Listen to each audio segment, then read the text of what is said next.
The night was supposed to be mine. After years of long nights and endless sacrifice, I had finally graduated top of my class. The living room of our modest home in Lagos had been decorated with ribbons and balloons, the dining table heavy with bowls of jollof rice, grilled fish, fried plantains, and chin-chin. Smiles lit up the room. For once, I felt seen, valued. My mother, well, the woman I had called mother for 21 years, beamed proudly at me. My father nodded in his usual quiet approval. And then, my older sister dropped the bomb. "By the way," she said loudly, wine glass raised in mock celebration, "I think this is the perfect time to tell everyone the truth. Zara is adopted." The room fell into stunned silence. But I just smiled. Because I already knew. And I wasn't here just for the celebration. I had come with my real mother. To understand how we got here, I need to take you back to the beginning, back to when I was 9 years old and started realizing I didn't quite belong. I didn't look like anyone in my family. While everyone else had thick, dark skin and deep-set eyes, I was lighter, with a narrower nose and curly hair that my mother always struggled to manage. Strangers often stared at us with confusion, some even asking outright if I was really hers. I would laugh along nervously, but deep down, the question haunted me. My sister, Awil, never made it easy. She was 6 years older and always had a way of making me feel like an outsider. She called me adopted in fights, but I thought it was just one of those cruel things siblings say. Until I turned 16. That was when I found the envelope. It was hidden in a drawer in my mother's wardrobe, beneath old church bulletins and greeting cards. Inside was a faded photograph of a young woman holding a baby. Behind it, a handwritten letter folded in 4. The letter was addressed to my baby girl and signed "Love Always, Mom and Kim." I took the envelope to my room and cried for hours. I confronted my parents that night. They denied everything at first. Said it was a charity case, that the woman was just someone they'd helped. But the crack had formed. The foundation of everything I knew began to shift. I wasn't angry, I just wanted the truth. I deserved that much. Eventually, my father confessed. I had been left at their church in ABA when I was just a few weeks old. There was no note, no explanation. Just me, swaddled in old Ankara cloth and tucked into a woven basket with a hospital tag reading, Zarnim. The name stuck. They took me in and raised me as their own. Awil had known all along. She had overheard our parents talking when she was 10. But instead of supporting me, she used it to her advantage. To remind me, subtly and cruelly, that I was never truly part of the family. For years, I buried the knowledge. I continued playing the obedient daughter, keeping up the illusion, waiting patiently. But behind the scenes, I searched.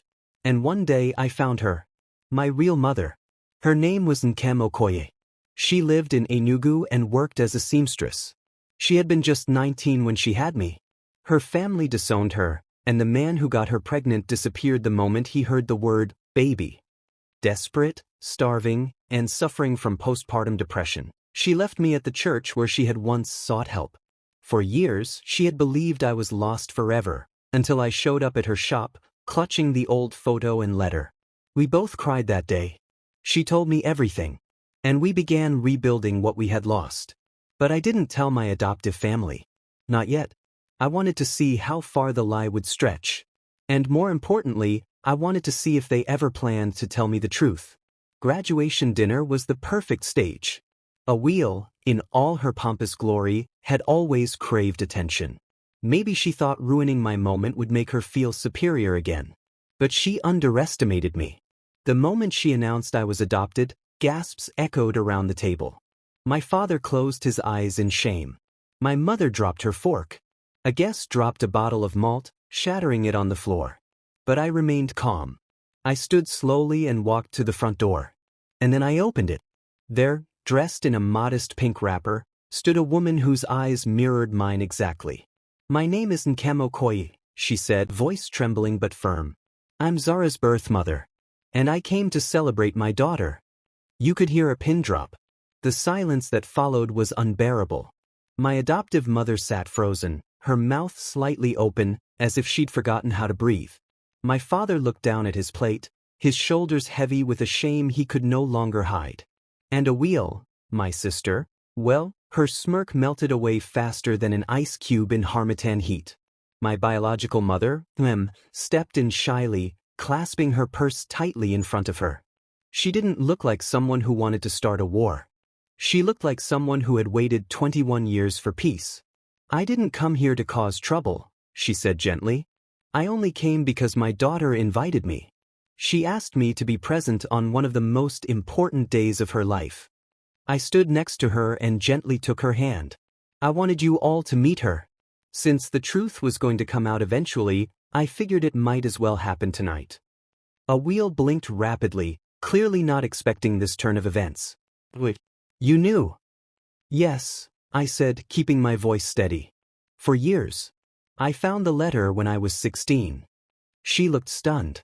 So you just kept it quiet? Why? I turned toward her, finally tired of the years she'd used my origin as a weapon. Because I was waiting to see who would love me for who I am, not what blood runs through my veins. My mother, well, the woman I had called Mama all my life, finally spoke. Her voice was hoarse. Zara, we never planned to hurt you. We thought it was better this way. No, I said calmly. You thought lying was better. You thought pretending would make it disappear. But I lived every day knowing I was different, and no one ever gave me answers. Nkem shifted uncomfortably beside me. I don't want to take Zara away from you.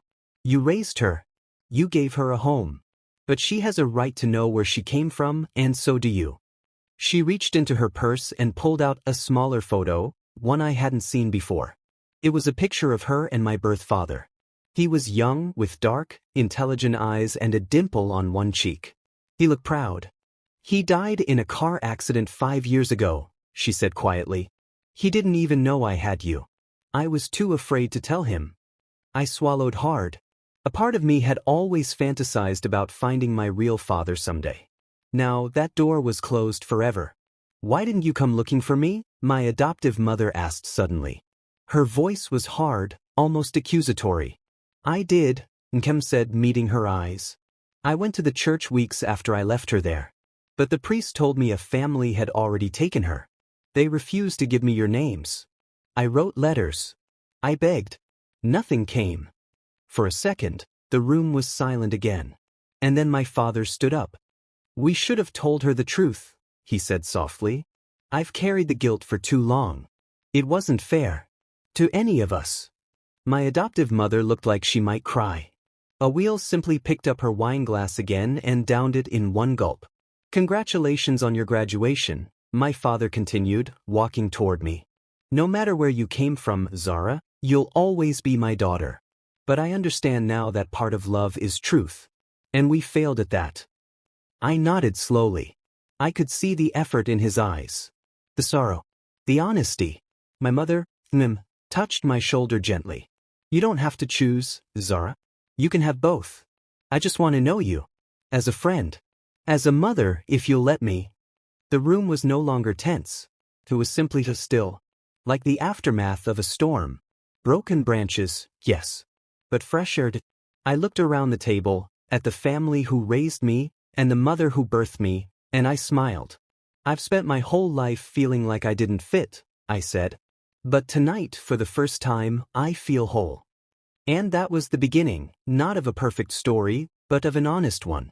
The morning after the dinner, the house was still unnervingly quiet. The smell of leftover fried rice lingered in the air, but no one had touched it. My adoptive mother hadn't come out of her room. My father had left early as usual to open his shop. And a wheel, well, she acted like nothing had happened, blasting music from her room, pretending she hadn't detonated a grenade in the middle of my celebration.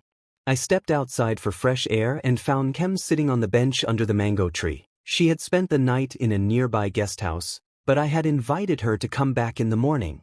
She looked peaceful, but her eyes lit up when she saw me. Good morning, my daughter, she said, smiling softly. I hesitated at the word, daughter. It still felt strange hearing it from her lips, yet somehow, right.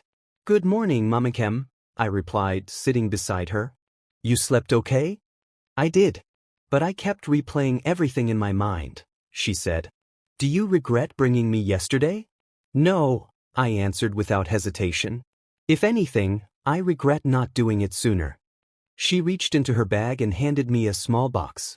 I meant to give you this after your graduation, but, well, dinner happened. Inside was a delicate silver bracelet with a tiny pendant shaped like a tree. Etched into it was the word Uchechi. That's the name I gave you when you were born, she explained. It means God's will. I traced the name with my finger, swallowing the lump rising in my throat. Thank you, I whispered. It's beautiful. A few minutes later, Awil stepped out onto the porch. She squinted at us in the sunlight, her expression unreadable. I didn't mean for things to blow up like that, she said, arms crossed. I raised an eyebrow. You literally announced my adoption in front of 10 people like it was a game of charades. She winced. I was angry. I don't know. I thought it would put you in your place. There it was, the bitterness that had always lived just beneath her polished surface. In my place. I repeated. What exactly is my place, Awil? She hesitated, then sat on the steps. I don't know. You were always the golden child. The perfect student. The one everyone praised. And I've always felt second. That's not my fault. I know, she said quietly. But when I found out you knew and didn't tell anyone, it made me feel like you were hiding something powerful. Like you were playing some long game. I sighed. No, Awil. I wasn't hiding it for power. I was hiding it because I was scared. And I wanted to find the truth on my own terms. She nodded slowly. So, what now? Are you going to live with her? I glanced at Nkem, who watched us both silently. No, I said. This is still my home. But I'm going to spend time with her. Learn who she is. Who I am. You can either accept that, or keep sitting on the sidelines, nursing envy for something I never asked for. Awil looked away. I don't hate you, Zara. I don't know who I am either. Maybe that's the real problem. Her honesty caught me off guard. For once, she wasn't being petty. She was just being human.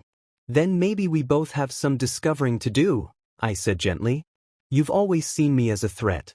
But we're not in competition, Awil. We never were. She gave me a slow, reluctant smile. You really are annoying with all this wisdom. I try. We all chuckled, even Kem. Later that afternoon, my adoptive mother came into my room quietly. She sat on my bed and stared at the old family photo on the wall, me at 10, sandwiched between her and my father. You were never a mistake, she said suddenly. Even though you weren't born from my womb, you are mine. I looked at her, tears pricking my eyes. But I still deserved the truth. She nodded. Yes. And I'm sorry for denying it to you for so long. I was afraid I'd lose you.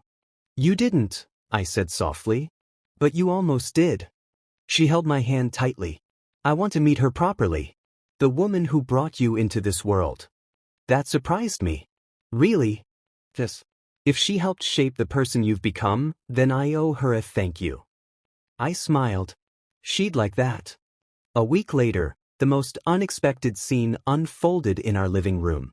Nkem sat on one side of the couch, dressed in her usual patterned wrapper and ghillie, looking nervous but composed. Across from her sat my adoptive mother, Grace, wearing her Sunday best, even though it was a Wednesday, and holding a tray of steaming zobo as if to prove she was still the matriarch of the house. I sat between them, heart beating hard, unsure of how this first meeting would go. Nkem was the first to speak. Thank you for welcoming me into your home, she said, voice calm. I know this isn't easy for you. Grace nodded stiffly, her lips pursed. No, it's not. But she loves you. And if she loves you, then I have to try. The words weren't warm, but they weren't cold either. They were real. That was all I could hope for. I want you to know, Grace continued, her eyes fixed on Nkem, that I never saw Zara as anything less than my own child. I know people might whisper, might say she was just a girl we took in, but they didn't see her first smile, or her first steps, or how she held my hand every morning before school. Nkem's eyes glistened. I'm grateful. Truly. You gave her life when I couldn't. You gave her what I could only dream of giving her at that time. They both sat silently for a moment, two mothers tethered to one daughter, realizing they shared more than just a child. They shared sacrifice, pain, and love in different forms. I reached for both their hands. I'm not here to replace anyone. I just want to know where I come from and stay grounded in where I've been. I want you both in my life, if you'll allow it. I reached for both their hands. I'm not here to replace anyone. I just want to know where I come from and stay grounded in where I've been. I want you both in my life, if you'll allow it. They looked at each other. Not as enemies. Not even as rivals. Just as two women who had been part of the same story, whether they liked it or not. Grace gave a small smile. Then let's figure it out together. That was the first time I saw them laugh together, awkwardly, but genuinely. And in that moment, I felt something I had never fully felt before. Wholeness. The weeks that followed brought unexpected peace. I began visiting Kem's tailoring shop every Saturday, learning how to sew and listening to stories about my grandfather's cocoa farm in Nsukka, my great-aunt who could tell fortunes from kola nuts, and a cousin I never knew I had who now worked as a midwife in Abia. At home, things got better too. A wheel started opening up more, less sarcasm, more honesty. One evening she even apologized properly, without deflecting or blaming me. I was afraid you'd leave us, she admitted. And I didn't know how to say it without sounding weak. You're not weak, I told her. You're just human. And for the record, I'm not going anywhere. We hugged, awkwardly, but it was something. My father, always the quiet one, began taking walks with me after dinner. He didn't say much, but sometimes, silence is enough when there's understanding behind it. But the biggest moment came one Sunday afternoon when I stood in front of our entire extended family during a small Thanksgiving gathering. Everyone had come expecting a celebration for my academic achievements. But I had one more truth to share. I was adopted, I began, eyes scanning the surprised faces. And I found my birth mother. She's here with us today. Gasps, whispers, widened eyes. But I'm not telling you this for drama or pity. I'm telling you this because the truth should never be treated like a threat. My story is not shameful. It is powerful. It is layered. And I am proud of every part of it. The room fell silent. And then applause. One uncle clapped. Then another. And soon, everyone stood. I saw my two mothers exchange a glance.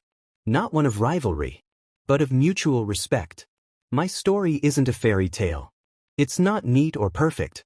There are still days when questions creep in. What if Nkem had raised me?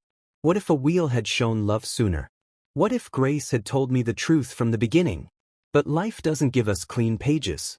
It gives us rough drafts. And sometimes, the most beautiful stories are the ones written with messy hands. If there's one thing I've learned, it's this. Family isn't just blood. It's truth. It's choice. It's the courage to love even when it hurts. And the truth, no matter how delayed, sets everyone free.